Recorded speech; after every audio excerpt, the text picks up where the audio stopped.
Bulilyaso, bulilyaso, magkabulilyaso. Ito ang na magagamit para sabihin kung ano na ngayon ang mga taong lahat sila ay nagtatanggi na nakatanggap ng pera mula sa mga ex-marines at saka ex-army, saka mga pulis. Grabe, grabe! Kahit anong tanggi mo, Mr. Trillanes, alam ang bahay mo, alam kung saan sa bahay mo dineliver. Ganon din po kay Stella Marie Kimbo. Ganon din po kay Leila de Lima. Ganon din kay Flavi, Father Flavi Villanueva. Sampa-sampa pa kayo ng kaso laban sa Marines sa gitna ninyo. At yung mga Marines, hindi po nagsisinungaling ang Marines. Marine. Once a Marine is always a Marine. Marine never dies. Ito, kaya na. Tunghayin natin ang interview. Sinasabi, siya ang nagdadala, isa sa nagdadala ng pera sa bahay ni Trillanes. At alam niya, kahit nakapikit ang mata niya, alam niya kung gaano niya kakilala ang bahay ni Trillanes. Magandang gabi, Britney Spears. O, Kainso, alam na alam kung saan ang bahay ni Trillanes. Bad. Christian Isguera, Ronald Llamas. Sino pa? Si Ma'am Hides. Si Sheila Magno. Dapat alam nyo rin kung saan ang bahay ni Trillanes. Alam mo, Sunny, mas bata ka pa sa akin, pero ang mukha mo pa lang nagsalita ka ng tanggi na tanggi, todo ka ng kaso, lahat na lang kakasuhan mo, ay overacting ka, halata ka po. Halatang halata. Halatang halata, nagsisinungaling ka, at halatang halata na kinakabahan ka, nagpapanik ka. Kasi ang mga taong nag-deliver ng pera sa iyo ay hindi mo inasahan na mga tauhan mo lang pala sa Philippine Navy.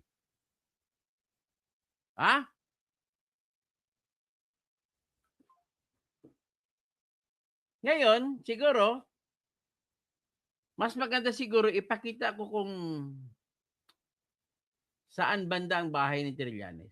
Bahala na kayo kung ano, hindi ko sabihin kung saang subdivision. Basta magbibigay lang ako, magpapakita lang ako ng Google Earth.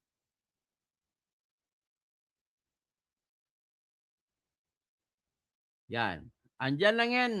Nandyan lang yan sa lugar na yan, ang bahay ni Trillanes. Nandyan lang yan. Sabihin natin, sa Antipolo lang.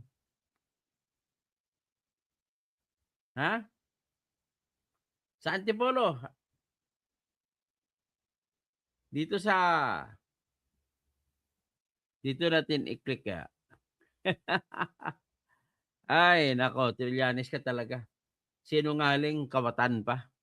Ginagawa mong hanap buhay ang ICC na kaso ni Digong Duterte. Ginagawan mo pagkakitaan ang kaso ni Duterte. Ibig sabihin, very, very, very clear na ang sitwasyon. At alam na natin ngayon kung bakit nagkakaso si Duterte. Talagang tinrabaho at nagbigay talaga ng pera si Trillanes sa ICC. Bakit? Bago ko ipagpatuloy, nais ko muna mag-review. 2017, nagsampa si Trillanes, kasama niya si Matubato, si Attorney Jude Sabio. Yung affidavit ni Matubato ay sinampa nila sa Office of the Prosecutor ng ICC. Tapos walang nangyari.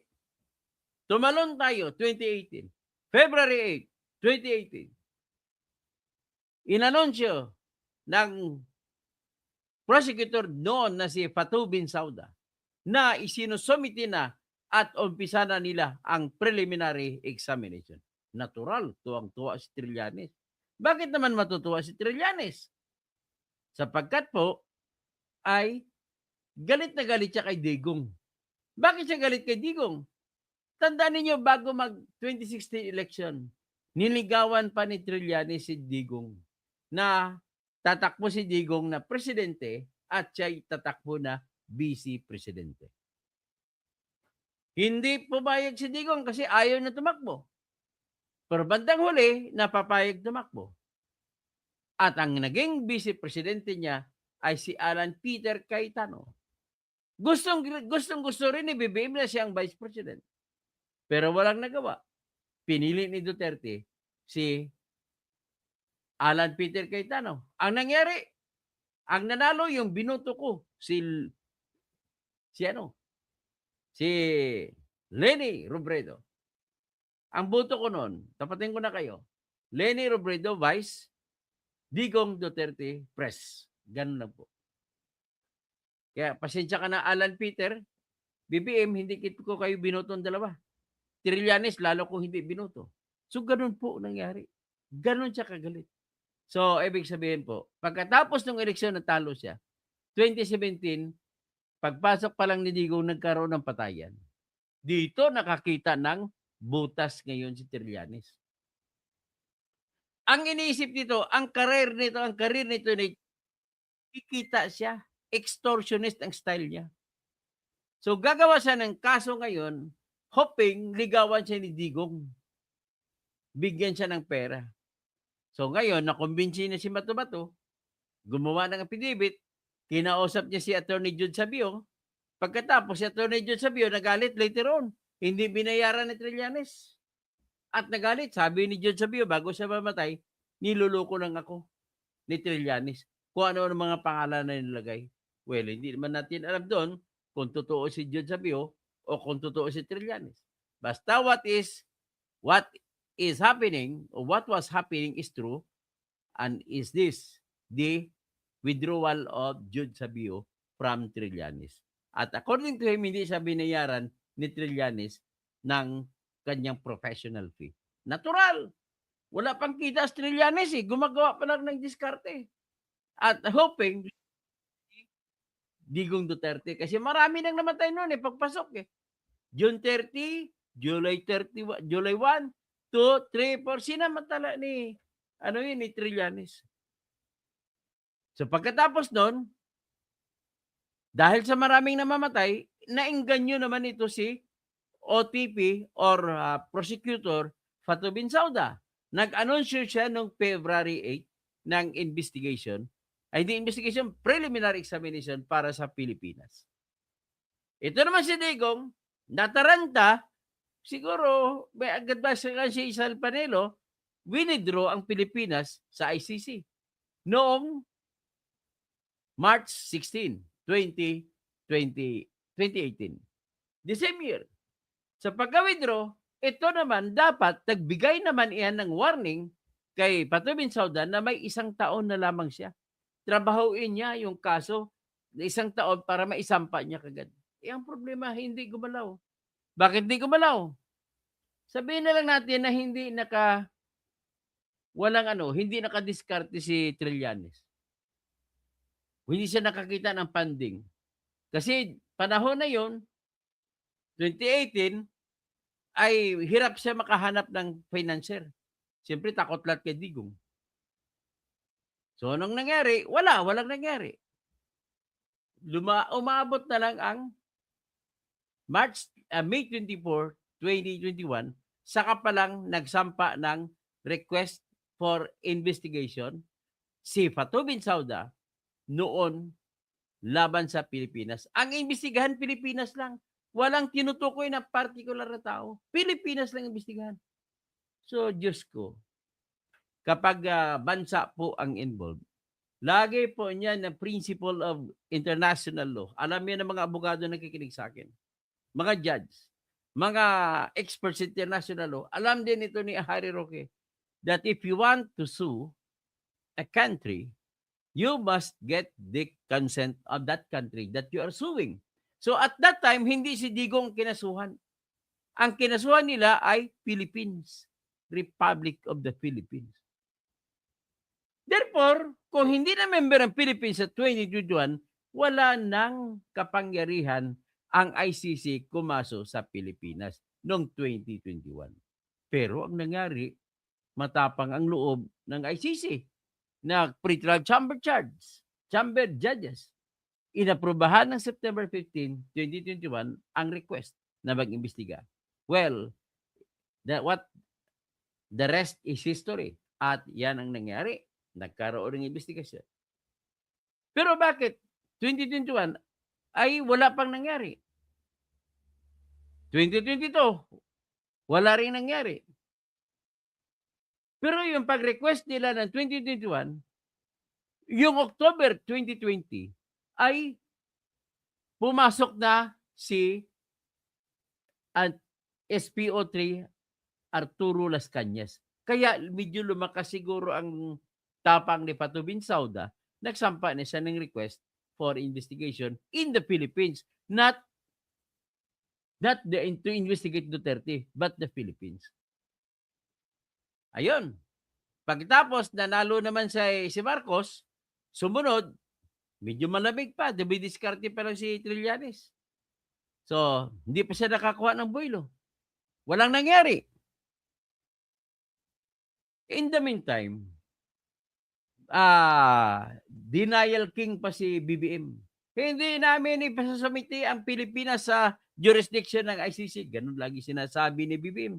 In fact, inutusan pa nga si Minardo Guevara na Office of the Solicitor General noon na magsampa ng deferment mula sa ICC sa investigasyon sapagkat ay sabi nila kaya naman ng Pilipinas imbestigahan. So ngayon nagsampa sila. Ang nangyari, pinagbigyan sila as a matter of right, pinagbigyan sila ng Office of the Prosecutor.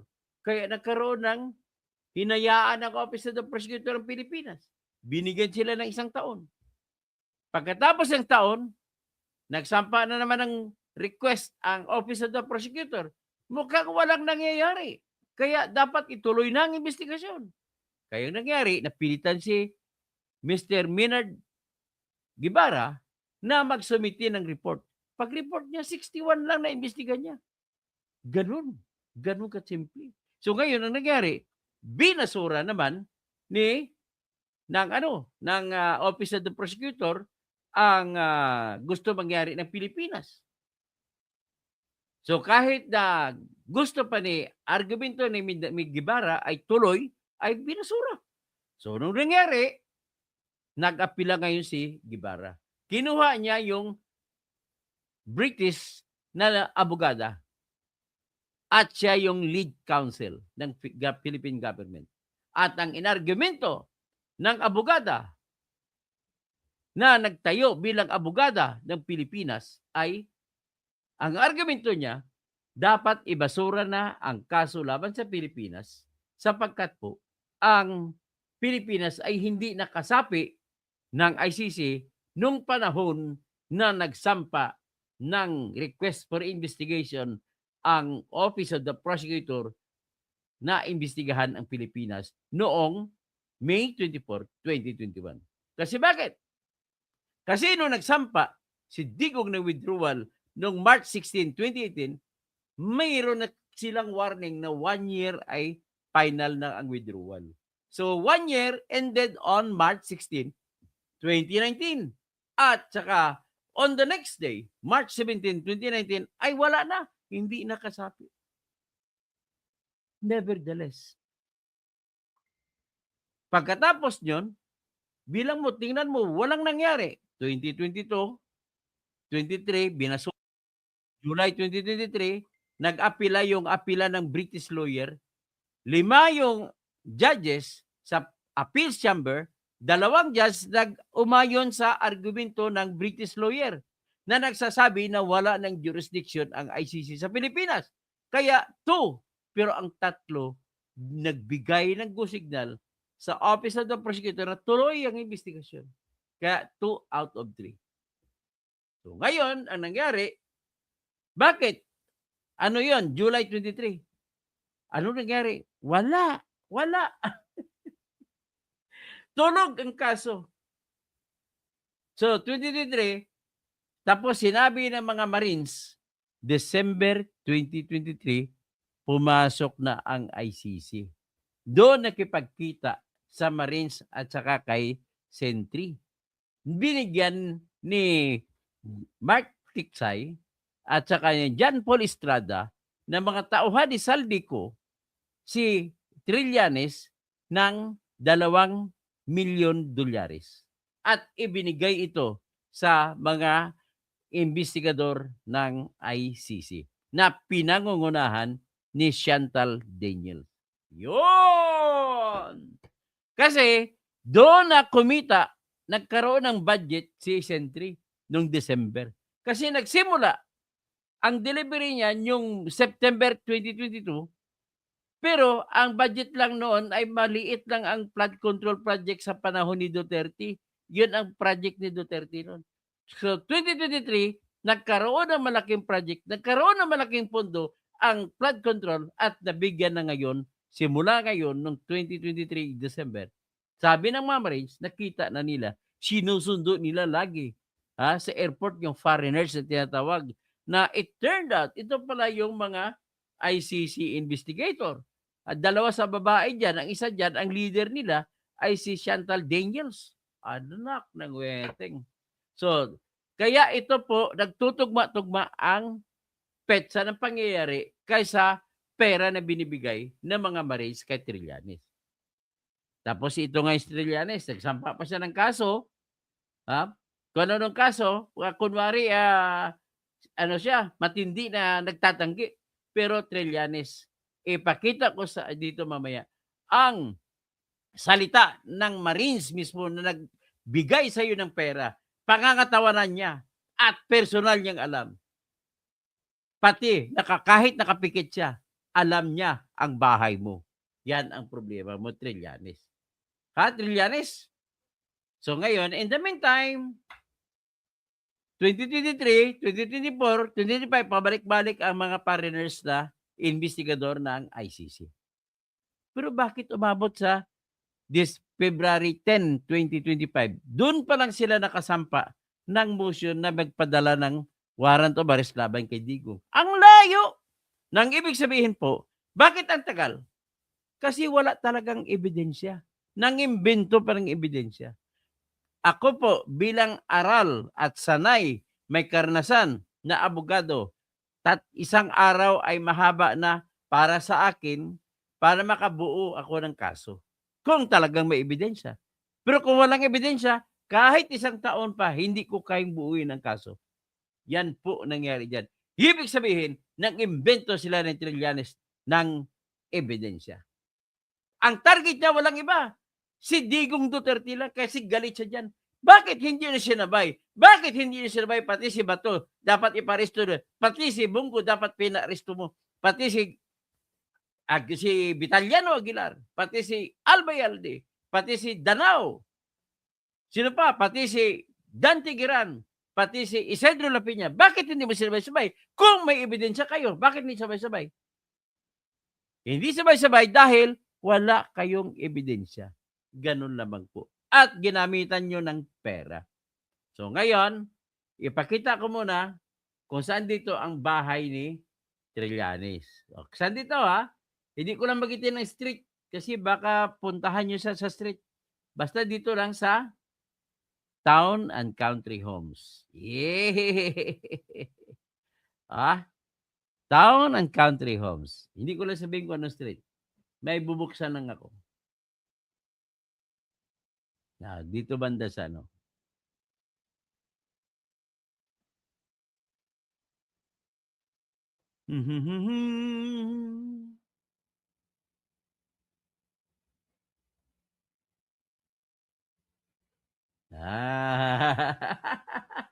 Din dito lang ang bahay ni Trillanes.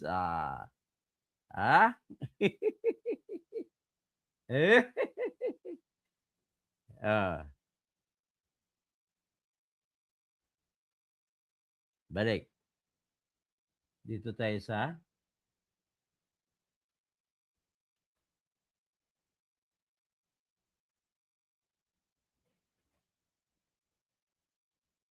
Yan. Yan, dito banda. Ano siya? Team Barangay San Luis, ha? Pamalaang Barangay ng San Luis, lungsod ng Antipolo. Malapit lang dito, hindi ko pinapakita kung saan talaga.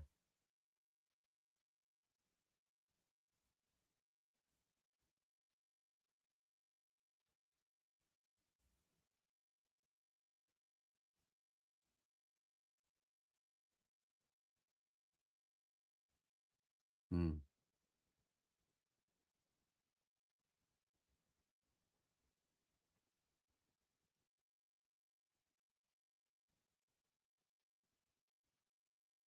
So anyway, basta diyan ng banda. Dito ng banda. Sa subdivision na ito.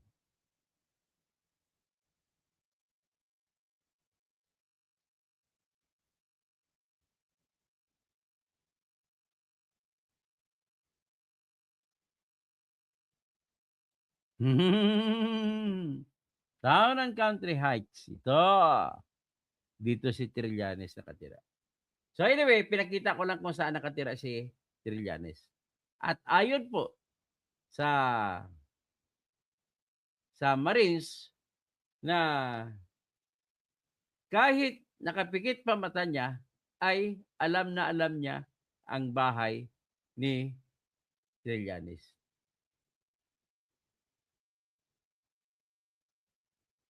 Ito tayo.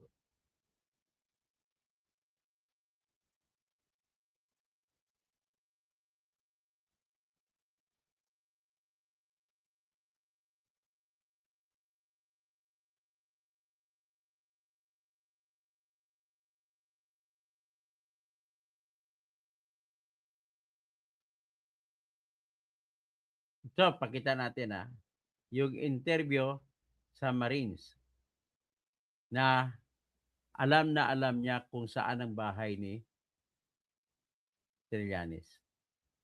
Ito po.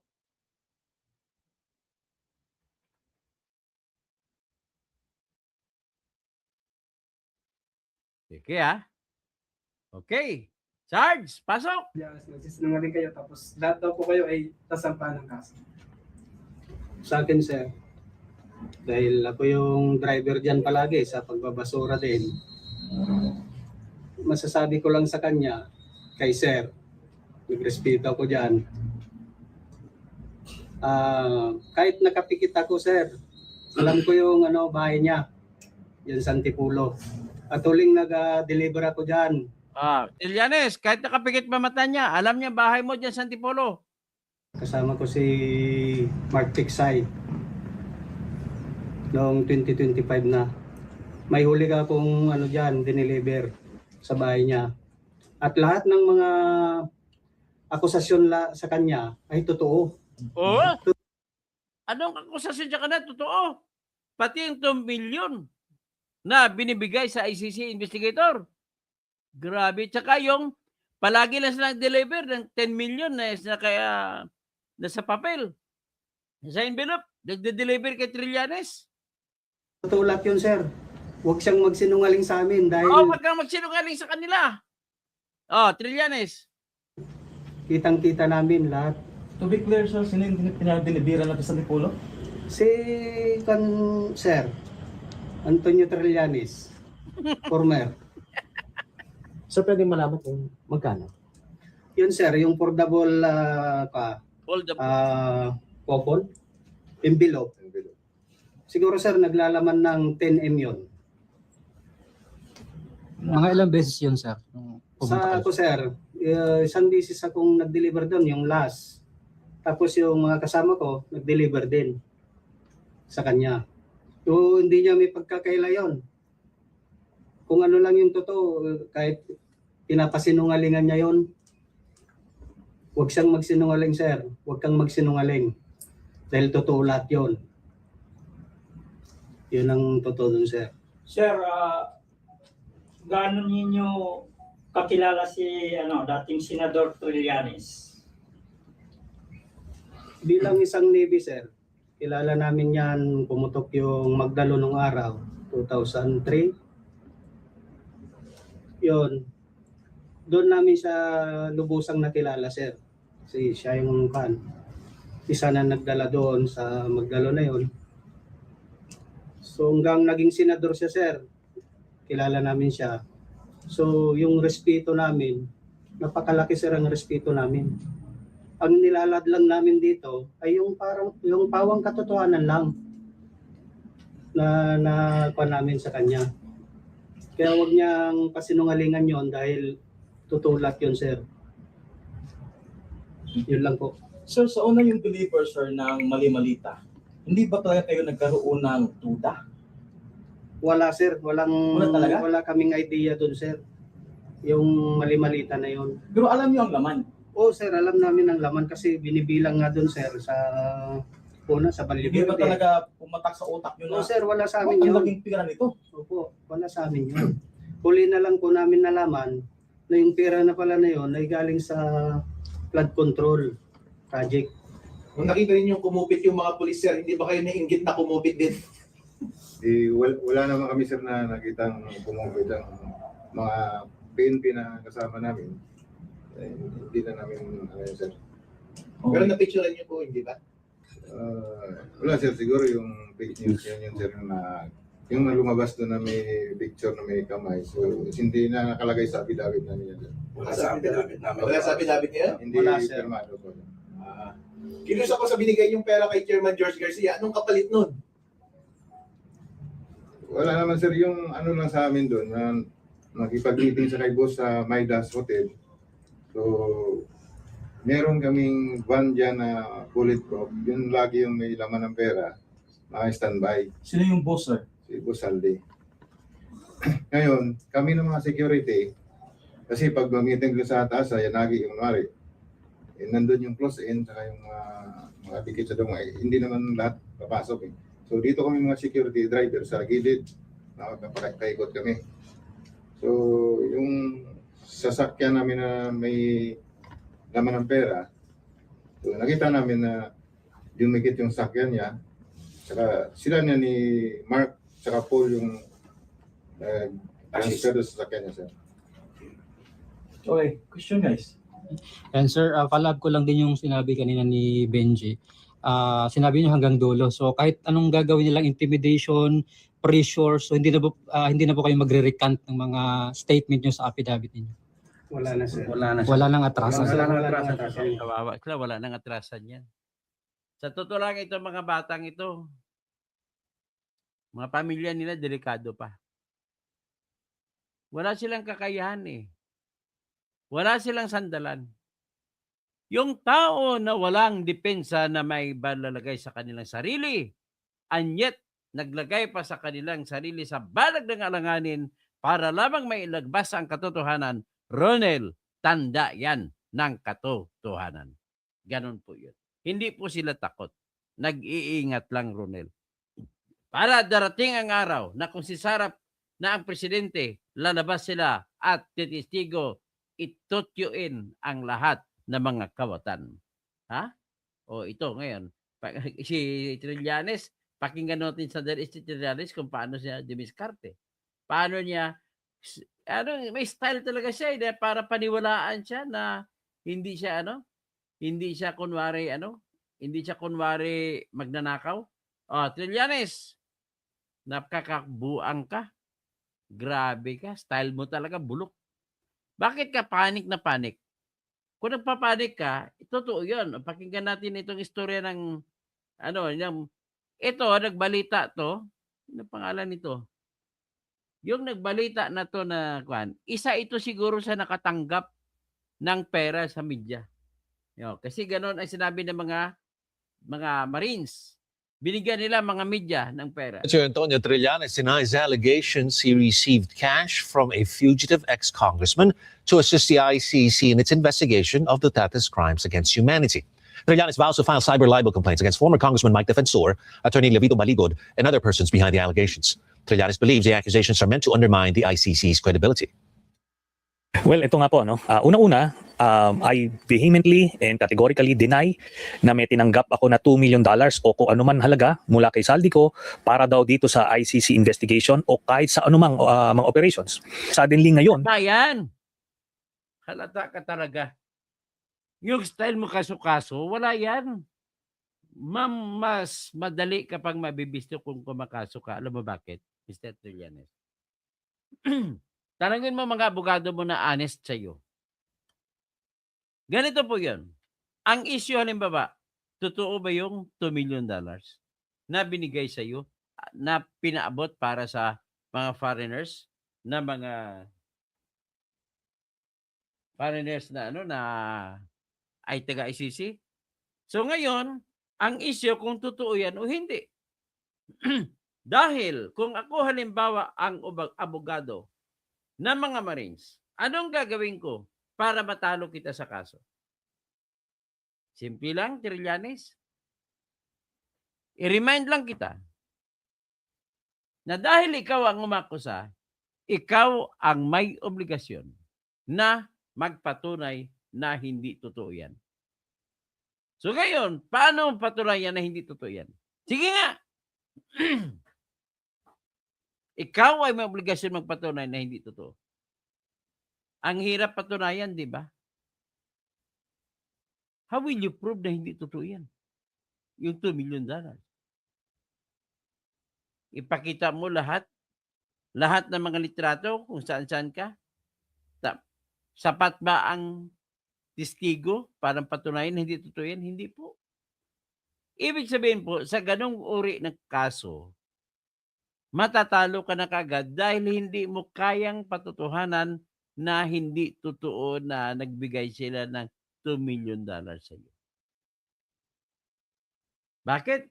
Hindi kasi sapat ang pagtanggi na sabihin mo lang, hindi po totoo yan, hindi po, hindi ka manalo. Tandaan mo, ikaw po ang mag-akusa. Kaya ikaw may obligasyon magpatunay na hindi totoo ang $2 million. O ngayon, diyan pa lang tapos ka na. Tapos, dahil tiwala ako sa mga salita ng mga marino na yon, ang gagawin ko, hindi na ako magsasampa ng tinatawag na debarrer to evidence. Ang gagawin ko, paupuin ko sila at mag-request ako sa korte na dalhin ang mga Marines, kung nagsasabi ng totoo yung mga Marines dito, dalhin sila ng korte, ipaturo sa kanila kung saan ang bahay ni Trillanes. At ipaturo kung saan, kasi sabi nila, kahit nakapikit sila, alam na alam nilang bahay ni Trillanes diyan sa Town and Country Homes, diyan sa Antipolo. Number 28, Duhat Street. Trillanes, hindi ba naintindihan? Hindi ka kasi abogado, kaya huwag ka magsampa-sampa ng akusasyon. Napakahirap patunayan na hindi totoo. Ngayon, kung hindi mapatunayan na hindi totoo, talo ka. Naintindihan niyo ko, guys, kung gaano kahirap pagpatunay? Paano hindi patunayan ni Trillanes na nagsisinungaling ang mga Marines, nang nagsasabi ang mga Marines na noong December 2023, si Trillanes pa ang nagpapadala ng text message sa mga Marines na susunduin ang mga taga-ICC. So paano mapatunayan ni Trillanes na hindi totoo yung $2 million? Ngayon, siyempre, nandyan ang kakampi na nila si Saldico. Patunayan ngayon ni Saldico, ito ang pruweba na nag-withdraw kami. Tapos, patunayan pa, dadalhin ngayon, ebidensya si Mark Tiksay at saka si John Paul Estrada na siyang nagbitbit ng 2 maleta na tig 56 million para ipapalit na magiging $2 milyong. Ngayon may tanong, di ba ang hirap magpapalit ng peso sa dollars? Ano ngayon ang gagawin mo, Sentry? Ganito po ang gagawin mo. At ganito ang ginawa nila para nagkaroon sila ng $2 million. Dinala nila $56 million na malita sa isang casino sa casino ni Enrique Razon sa Soler. Tapos, kunwari, susugal sila, bumili sila ng tig 56 million, dalawang 56 million na chips. Kunwari, laro-laro ng konti. Tsak, patalo mga 1 million. Pagkatapos, matagal na lang laro, yung perang pinapalit sa chips, ibalik nila yung chips, papalitan nila, gawin nilang dollars. Kaya nagkakaroon ng $2 million. At dahil galing sa casino, ay hindi na ito titingnan ng AMLAC.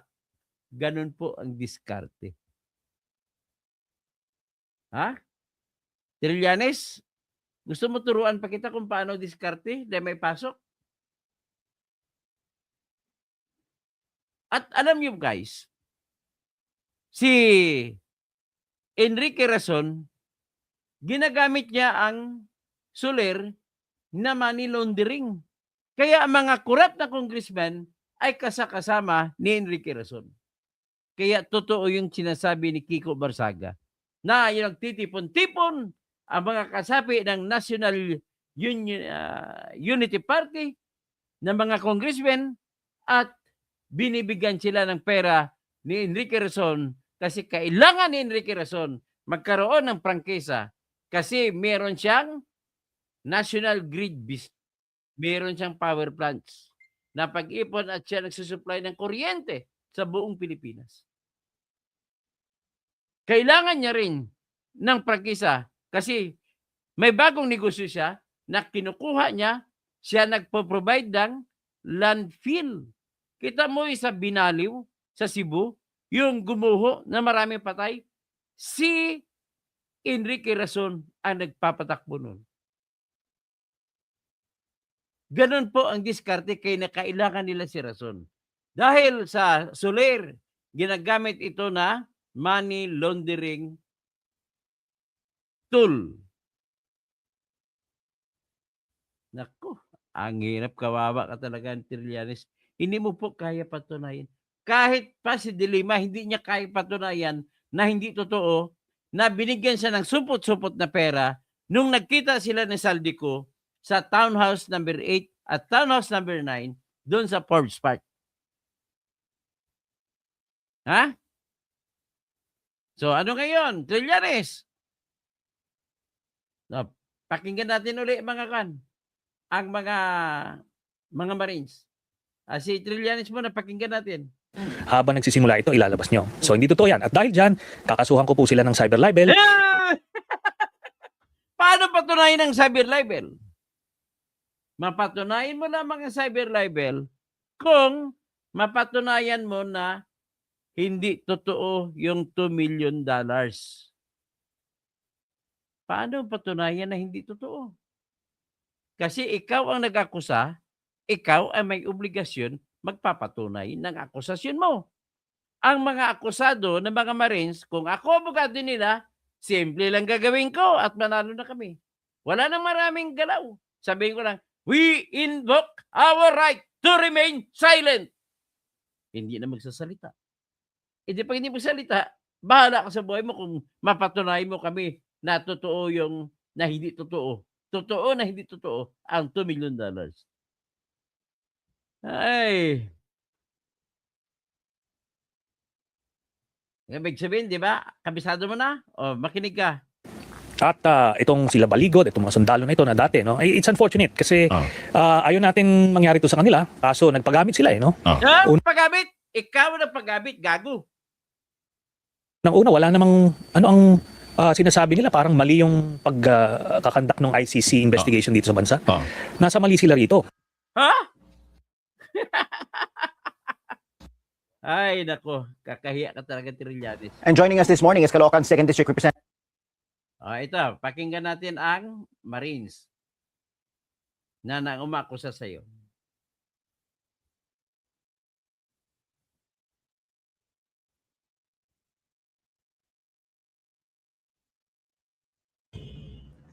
Okay, so sir, bago lumabas si Gutesa, nakipag-coordinate ba sa inyo?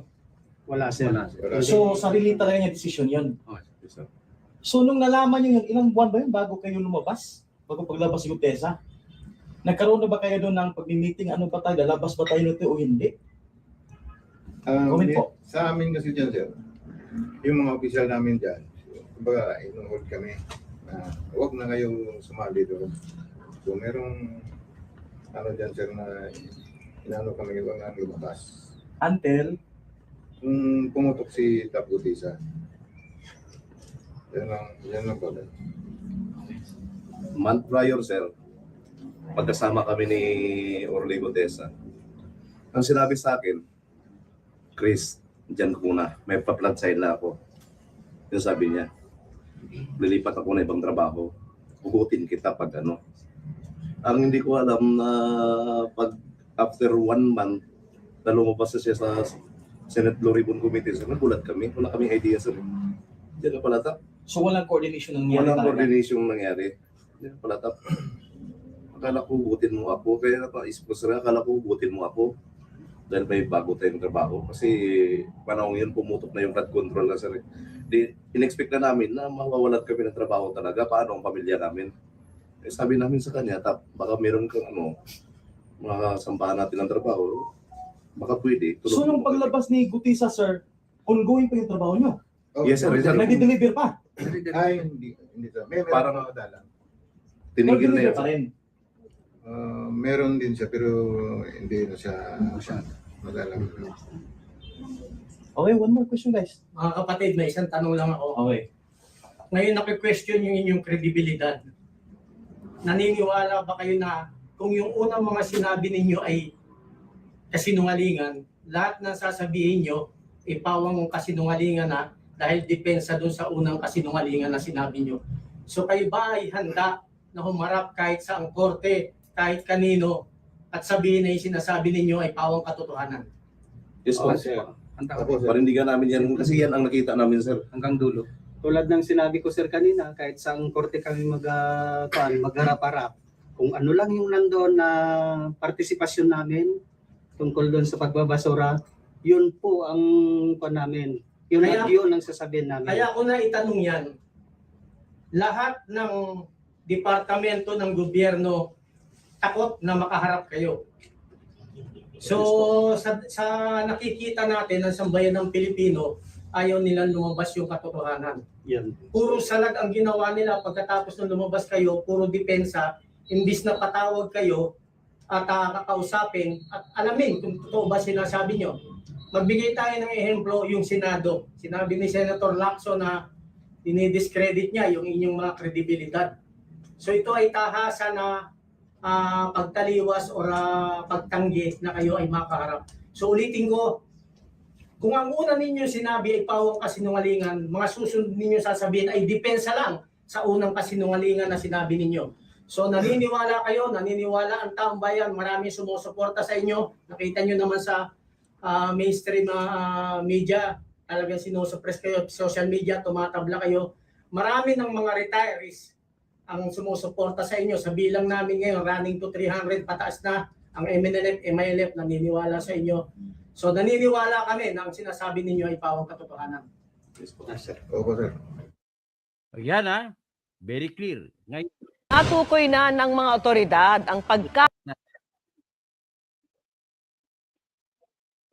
sa patunayan natin. Ito, kasi maraming issue, pati mga kaibigan ko hindi naniniwala. Ganito po yon. Lecturean ko kayo kung paano tumingin sa testigo at kung maniwala ba kayo dapat o hindi. Mga kaibigan ko po, I will not take it against you kung hindi kayo naniniwala. Pero mind you, ito po ang paliwanag ko kung bakit kayo maniwala.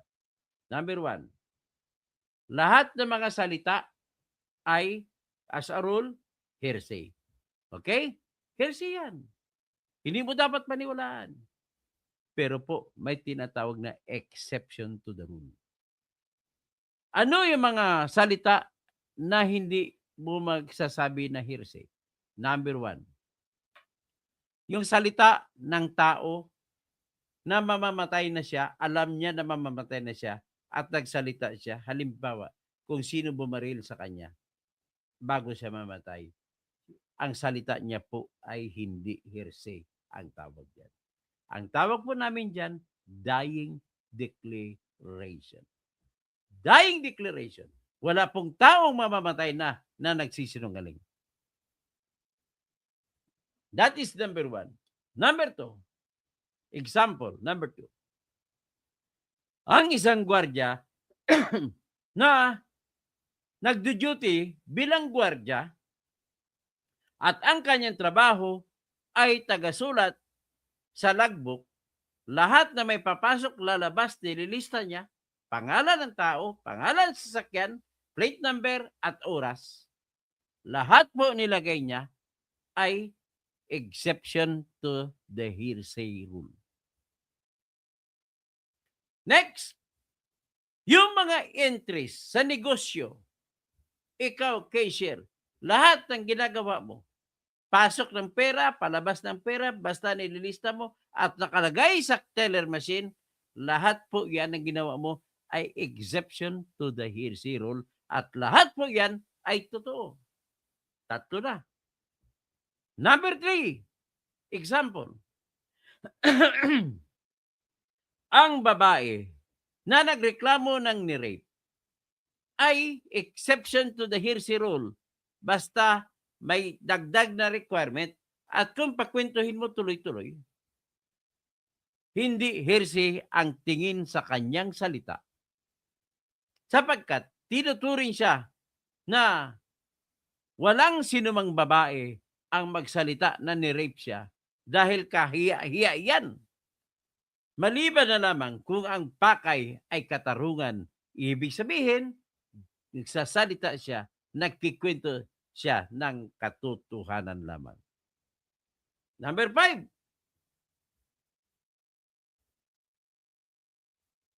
Ang salita ng isang tao laban sa isang tao ay as a rule, hindi pwede matanggap maliban na lamang kung may ibang ebidensya na magpapatunay na sila'y magkakutsaba. Example, hired killer. Nagsabi siya, inutusan po ako, binigyan po ako ng pera ni Sara Duterte para ipatay si BBM. Example, sa biglang tingin, matatanggap ba yan ng ebidensya? Sagot, hindi po. Yan po ay dahil may doktrina na tinatawag na ang sinabi ng isa ay hindi mo pwedeng gamitin laban sa isang tao kung wala kang ebidensya na magkakutsaba pala sila. So anong ebidensya? Hiwalay dapat na ebidensya. So kailan pwede matanggap ang salita ng gunman? Kung mapatunayan ng ibang ebidensya na inutusan ng utak ang killer. Halimbawa, may ebidensya na GCash binigyan ng pera. Kaya ang GCash hindi pa sapat pera. Pero pag malaking pera, sunod-sunod, umabot 1 milyon, para saan pag 1 milyon? Ibig sabihin, may tiwala binigay sa killer. At nagkataon ng killer, ano pang iba? May testigo ka pa na magsasabi, nakita ko po sila na nag-uusap lagi. At narinig ko pa ang kanilang usapan na ipapatay si BBM. Yan. Ibig sabihin, dyan mo pa lang, pwede tanggapin ang salita ng gunman at hindi na yan hearsay. Ano pang iba? Yung mga sinabi ng isang tao sa panahon na siya ay hindi mo pwedeng sabihin na nagsisinungaling. At itong panahon na kung nagkataon na ang sinabi niya ay kontra sa kanyang interest. Halimbawa noon, mga 5 years ago, nagsasabi itong tao, uy, ako may-ari ng bahay niyan. Kaya lagi ako nakatira dyan. Talon ka ng 5 taon later. Nangyari na 5 taon, yung bahay na yan ay doon nakita na pinatay ang isang tao. Ngayon, nagtatanggi ngayon itong taong ito. Hindi ako pumatay niyan. Tsaka hindi ko bahay yan. Diba? Kita mo? So ngayon, kung na-record yun, sinabi niya nung araw na bahay niya pala yan, pwede mo gamitin yung ebidensya niyan at iyan ay matatanggap ngayon na ebidensya. Ano pang iba? Kapag ang tao ay sobrang hina, kumpara na hindi niya kaya magsalita dahil papatayin siya at ang kanyang pamilya kung magsalita siya. At kung magsalita siya, ibig sabihin, exception to the hearsay rule. Another exception to the hearsay rule. Ganito. Si Pedro nakatayo sa pintuan. Sa labas, nakatingin siya sa kalsada. Si Juan nasa loob ng bahay. Nakikita niya si Pedro sa pintuan. Habang nag-uusap si Pedro at si Juan, biglang napasigaw si Pedro. Hello! Hi! Si Cesar! Binaril si Isko! Yan. Ibig sabihin, sa panahon na biglang salita, napasigaw si Pedro, hindi po yan hearsay rule. Hindi po siya hearsay. Kasi, yun ay sinabi sa panahon na kabigla-bigla ang sitwasyon. In other words, nakikita nyo ang mga uri ng salita na matatanggap na ebidensya kung ito ay matuturing na hindi hearsay. Isa pa. Sa kaso ng Marines, tanong, pwede ba natin sabihin na tama, totoo, at exception to the hearsay rule ang sinabi nila? Pwede, mataas ang uri. Bakit? Sino ba naman sila? Kung ikumpara kay Trillanes, kay De Lima, at iba pa, ang dami-dami, kay Sandro Marcos, kay Bongbong Marcos, at wala na sila sa serbisyo. Pwede sila patayin anytime. And yet, nagsalita sila. Kaya, exception to the hearsay rule ang sinasabi nila. Ganun po mag-analyze. Sir Agustin Mondragon. Ganun po mag-analyze. So, having heard from me the classes of statements that cannot be considered as hearsay, yun. Ngayon, kung meron pa mga recording, patay ng bata ka. Patay kang bata ka. Yung text ni Sentry, papunta sa mga nagsusundo sa airport, ebidensya laban kay Sentry. Ang mangyari sa inyo, Sentry Dokubon. Kaya natatawa na lamang ako kay Dilema, kay Father Flavio Villanueva, kay Eduardo Anyo. Sino pang iba na nagsampa ng kaso laban sa mga Marines? Nagtanong ba kayo kung bakit si Remulla ay hindi nagsampa ng kaso na tinuturo siya na siya pa ang host, siya pa ang nag-welcome sa dalawang ICC na guest sa bahay niya sa Bilair. Kasama si Nick Torre, kasama si Trillanes, kasama pang iba ron. Na nag-uusap sila patungkol kung paano hulihin, kasuhan si Duterte. Isa lang ang problema nila ay napansin niyo ba kagad-agad si Remulla ay umamin kagad? At nang umamin si Remulla, ito naman si Sentry, una, tinanggi yung ICC na istorya, napilitan siya umamin. Ano ang dahilan kung bakit si Remulla umamin? Alam niya kasi may recording, may hawak na video at mga cellphone ang mga Marines. May recording sila pagpasok sa gate. Tatanungin ng gwardiya, saan po kayo pupunta? Sa bahay po ni Secretary Boying Remulla. Ha? Ronel? Naintindihan mo ba? Nagtuturo lamang po ako sa rules of evidence. Kaya tandaan niyo po yan. Magagamit niyo yung balang araw. Okay? Hanggang dyan na lang at bye-bye! Ronel, si Plat, Bato, Kasapakat, nag-file sila ng kaso. Pananakot. Pananakot lang yung mga kaso nila, Ronel. Kaya walang patutunguhan yung kaso nila. Si Grace Laurio, asa pa kayo ba nanalo siya? Mananalo po yan kahit magpaputol ka pa ng ulo. Bergie Piquero, may video si Dilima. Rolly Ocampo hanggang si Pinky Lacson ang namumuno. Isa pa to. Kaya takot siya magpaimbestiga sa Blue Ribbon Committee kasi isa siya sa sinisiwalat ng Marines. Kasama si Tuta Soto. Ha? Nakaganti na si Dilima kay Digongyo. Ay, yung bata. Okay lang yan, walang problema yan. Otiksom, mabuhay ka po, Doc Toto. Elisa Balagso, Nagnami.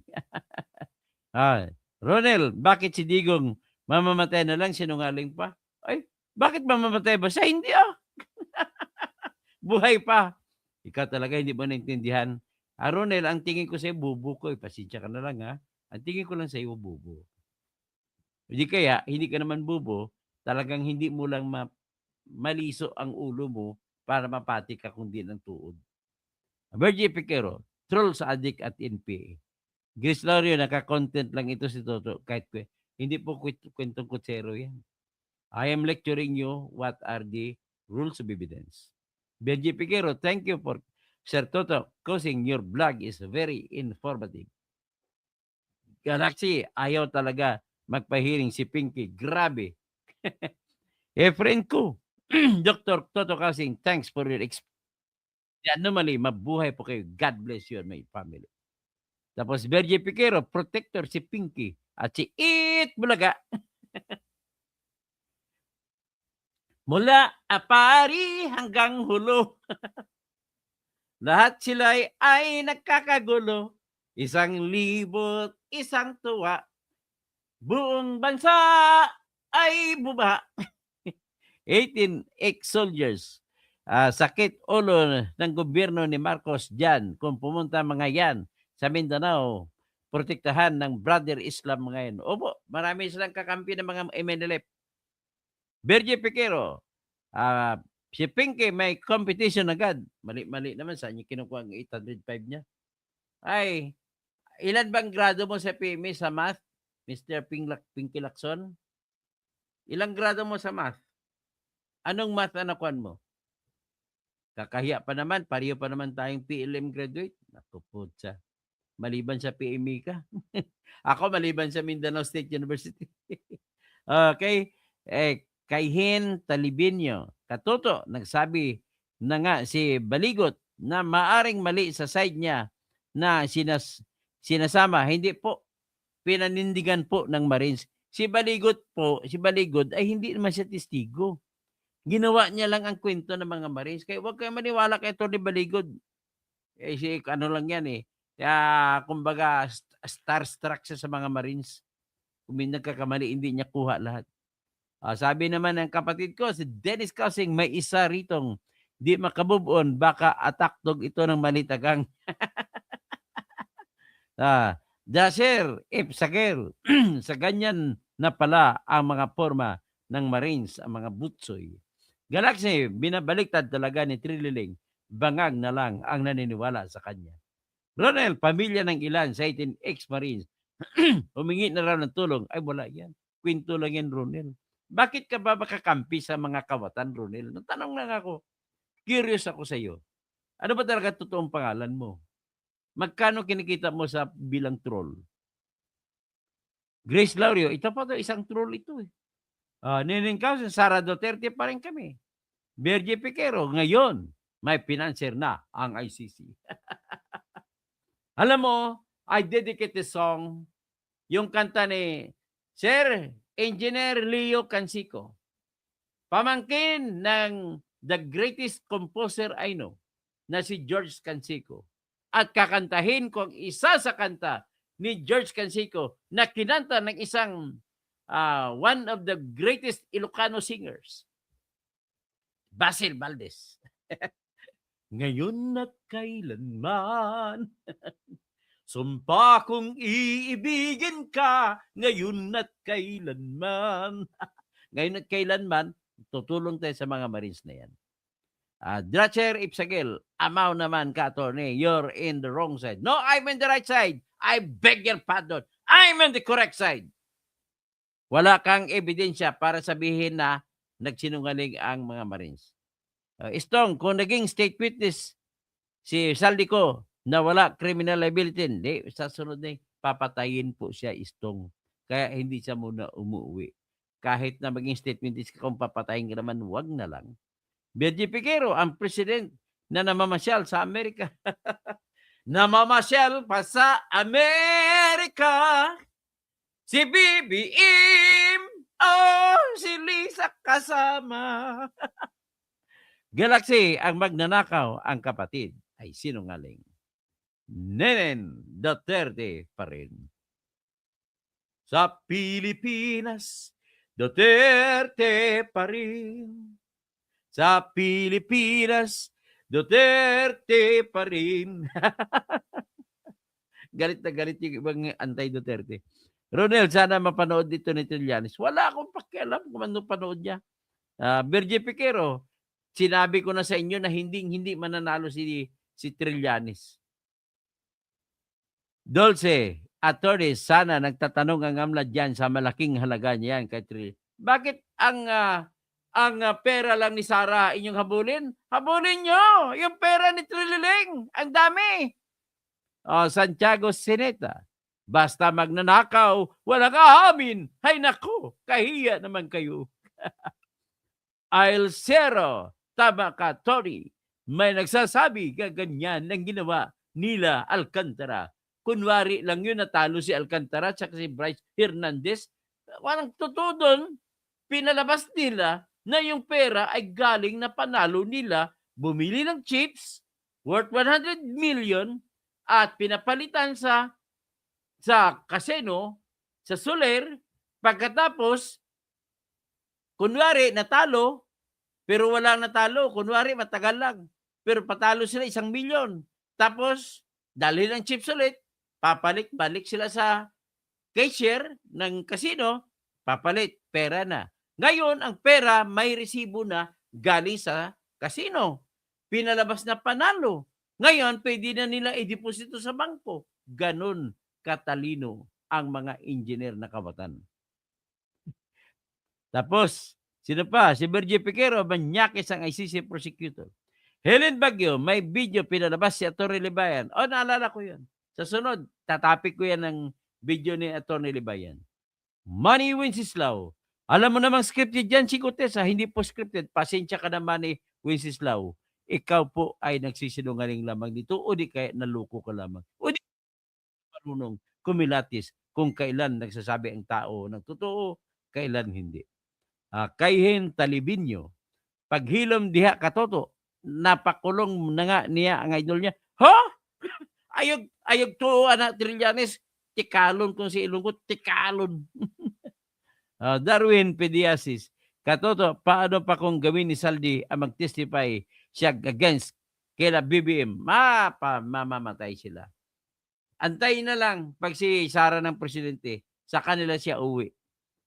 Ailcero, tama ka, attorney. Istong, swapang rin yung taga-ICC. May kaso pa sa babae, ang chief prosecutor nila. Tama ka. Bernard Magtibay. Ano mo si Melvin Magtibay na abogado na dating assistant ni Duterte. Ngayon kumakalaban kay Duterte. Ano siya? Traidor. Attorney Melvin Magtibay, traidor. Bakit mo ipasabi na ang mga Marines? Sige nga. Ano katwiran sa libro sa batas ang meron kang kadahilan?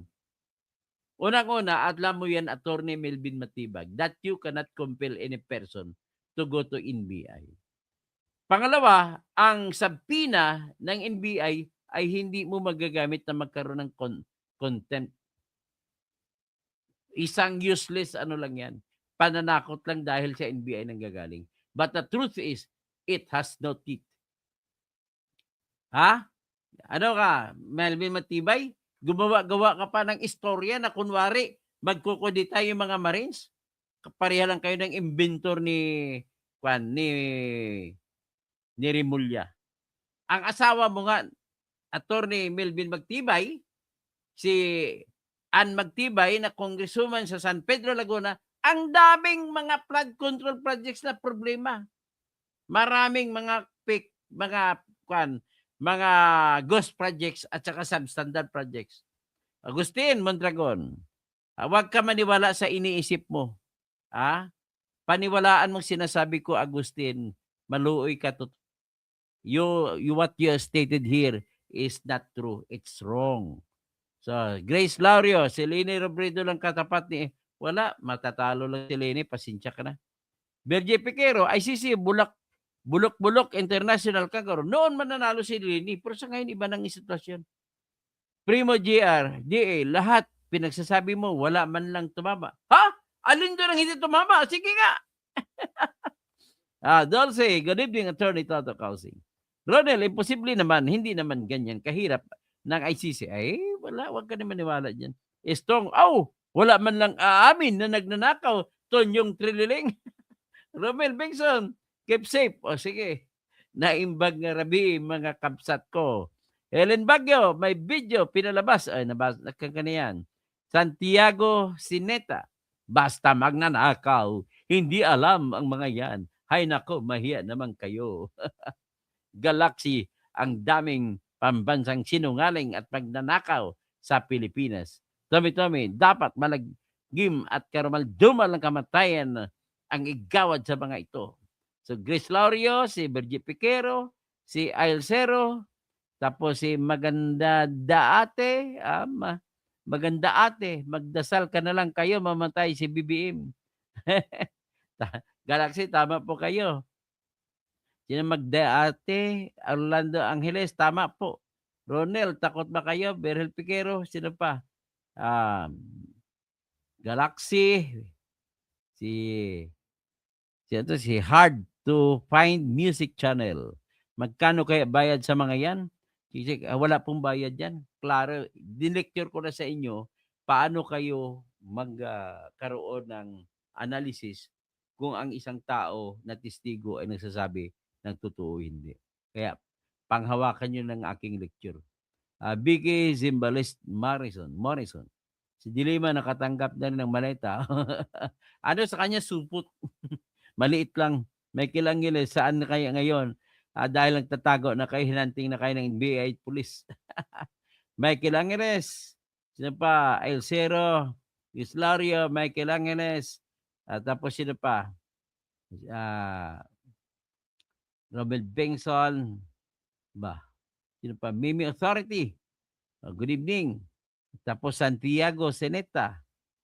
Sino pang iba? Si Galaxy, Estong, Rafael Cesar. Wala ng kredibilidad yung Trililing, sir. Okay. Sino pa? Tapos Dinalyn Isaac, mga DDH. Mag-like muna kayo. Duterte haters, DDH. Si Stong, solid evidence, may picturean. International Criminal Court, Kiday pala, Kiyoye. At kung totoo na nababayaran ng ICC, hindi ba mas may pera? Ay, wala na pong pera si Duterte po. Ubos na po. Lady B Channel, good afternoon, watching from UAE. Tapos si Michael Angeles, si Grace Laurio, sino pa? Si Kay Kumaro. Basahin lang mabilis ha. Si Istong, si Domingo Mirasol, ulol kahit naman sino kung 100 beses na pinuntahan ang bahay ay kakampi ni Trillanes. Bakit marami kayo kumakampi kay Trillanes? Kung kumakampi kay Trillanes na sinungaling, kayo sinungaling din po. Ganun lang po ang kasimple ang equation dyan. Lia Dulnuan, bakit hindi nila sinuportahan si Gutesa? Sinuportahan po nila ng mga sinuportahan po nila, narinig nyo naman. Siguro narinig mo ng salita nila. Soothing media meditation. Grabe talaga palitan ng missile ng US Israel at Iran sa Middle East. So, Yung grabe din ang palitan ng missile ni Trillanes at yung mga Marines. Okay. Sino pa bang iba? Guillermo Velasco, paano mo nakikita bulag ka sa katotohanan? Sino bang sinasabi mo bulag sa katotohanan? Nagsasabi lang ako ng katotohanan. Guillermo, ikaw ang bulag. Hindi pa nakita. Ronel, sino pa?